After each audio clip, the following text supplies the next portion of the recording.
So, how do you make your money grow? Sprinkle a little bit of real estate on it. Hey, how's everybody doing? Again, this is Felix Bahina. This is my second part video to that first video on pre-approvals and why a pre-approval was needed. This video, basically, we're gonna go more in depth on what an actual pre-approval is and what do you need to get a pre-approval, because I actually had some people inbox me asking me, what's the step if I wanna go ahead and get a pre-approval? So let's go ahead and get started with the number one question is, how do you get a pre-approval? A pre-approval is pretty easy to get. What I suggest to everyone is you just go to your bank. Whatever bank you're banking with, you already have bank statements there, so your best bet would just go to your bank. Those loan officers, the positive thing about going to loan officers is that they offer a variety of packages. So like banks have certain packages, some of them are a little bit more strict on credit scores, your debt to income ratios.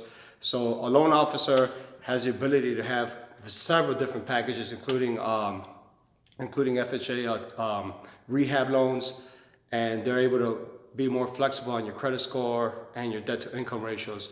So if you guys are looking for a particular loan officer, have a particular situation, you could always go ahead and message me. I work with a lot of people, so I could always refer you to the right direction. But so they're going to want to see 2 years of your 1099s or W-2s.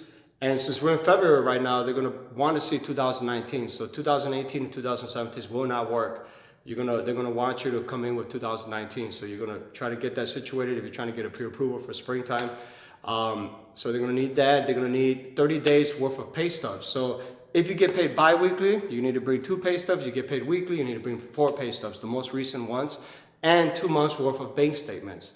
The reason they ask for bank statements is because they want to see your transactions, what's going in, what's going out on a monthly basis, and if the money that's been there, if it's been cash or if it's recent, because they want to see money that's been there for around 2 months for them to use it and allow you to use it as a down payment.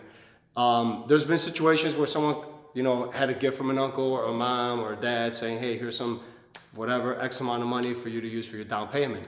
That's fine. You can use that for your down payment, but you're just going to have to explain how you got that money, and someone's going to have to write off saying, yes, I gave him this as a gift.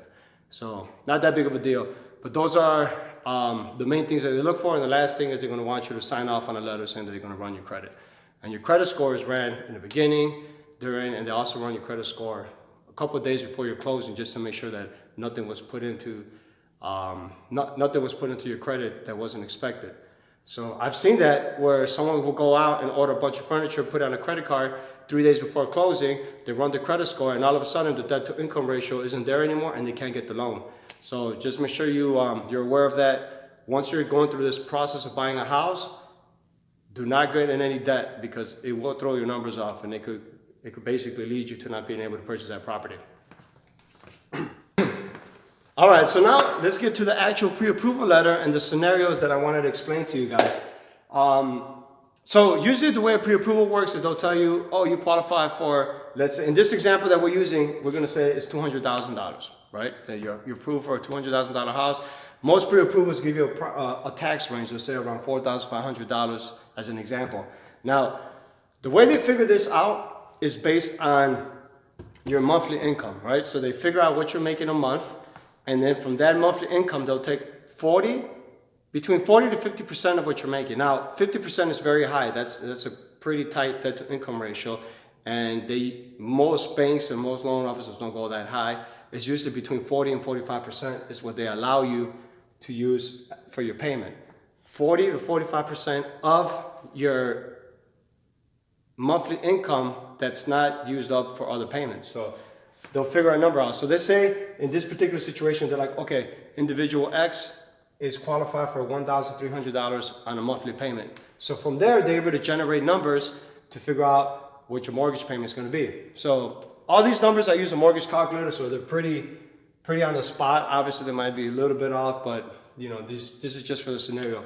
So, and the reason I'm explaining this is because I've had clients call me and say, hey, Felix, I found a house for $200,000. Let's go look at it. I'm super psyched. And I'm looking at the pictures, and it's a nice house, but it turns out that the taxes are like $6,000, $7,000, $8,000 because it's in a different neighborhood. And I explained to them, you're not going to qualify because of the taxes. And they seem to get upset. And this is why I'm making this video, to clarify that it's not because I don't want to show the property. It's more of the fact that I don't want to get their hopes up, and then all of a sudden they're like, I can't get this house. So for that reason, I want to go over this scenario. So for $1,300 monthly payment, you would qualify for a $200,000 house. Your taxes would be around $4,500.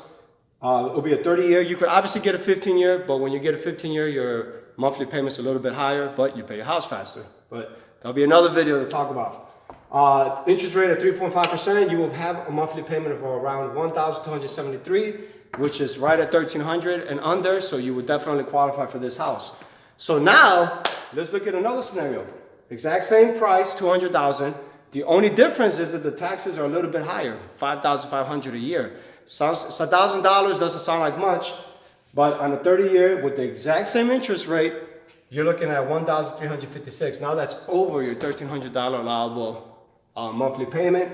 So now you're looking at those tight numbers where you might not qualify for that house, depending on how tight your debt to income ratio was. And that's where I get to the point where they say sometimes they move a little bit from like 45% to 46, 47, and they might make a difference, but now you're starting to get tight, and it's only $1,000 difference. Let's look at like scenario number 3. This is something I want people to understand too. Instead of a $200,000 house, let's say you find a $225,000 house. You might say, well, that's higher than the original $200,000. Yes, it is. However, in this situation, instead of the taxes being $4,500, the taxes are $3,500. On a 30-year, at 3.5% interest rate, now you're looking at a payment of $1,302. Now you're right there, and you will still qualify for this house, even though it's $25,000 more because of the taxes. So this is something you want to keep in mind when you're going through those apps and trying to find a house. You're able to see these numbers and see properties prices, and also keep an eye on the taxes for the same reason that I'm explaining this. And then scenario number 4, you find a house at the exact same price with the exact same taxes for 30 years, but now the only difference is that instead of 3.5, we have a 4% interest rate. So it's only 0.5% interest higher. It does not sound like much. A lot of people are like, 0.5, not a big deal. Now, the difference is now you're going to have a monthly payment of $1,329. Now, remember, we're basing this scenario from the first scenario. Everything's the same from the first scenario. And the difference is, it's a big difference. If you do the math, it's around $680 difference a year. That's a plane ticket. That's a down payment for a car. And remember, you're paying that for 30 years. So some individuals, when they can't get the best tier or the best interest rate, they'll figure out what they need to do, and they'll work on the credit for a couple months, and then they'll come back when the credit score is higher. Some individuals really need a house, are tired of paying rent, for whatever the situation, and they're okay with getting 0.5% higher on their interest rate. But this is basically exactly how these scenarios work in the real life. Some houses are the same price with way higher taxes. Some houses are more expensive but got lower taxes. And all those play a big variable on if you're able to pay or qualify for your property. So I hope you enjoyed the video. I hope you get a better understanding of how pre-approval works, and get a better idea on what to look for when you're looking for properties on your own, on apps. Like I said, feel free to contact me with any questions. On the bottom, I'm going to link my website and a couple of my social medias, so you can feel free to contact me there. And next week video is basically going to be talking about the difference between a pre-approval and a pre-qualification. Those are 2 different types of things that you can get from the bank, and why one is better than the other. So thank you again for watching. Please hit the thumbs up and subscribe. I will be coming out with videos, like I said, on a weekly basis. Last week I was super sick. I actually thought I had the coronavirus, but good to go. So I'll be bringing these videos every week. Thank you so much for watching, and have a great weekend. So how do you make your money grow? Sprinkle a little bit of real estate on it.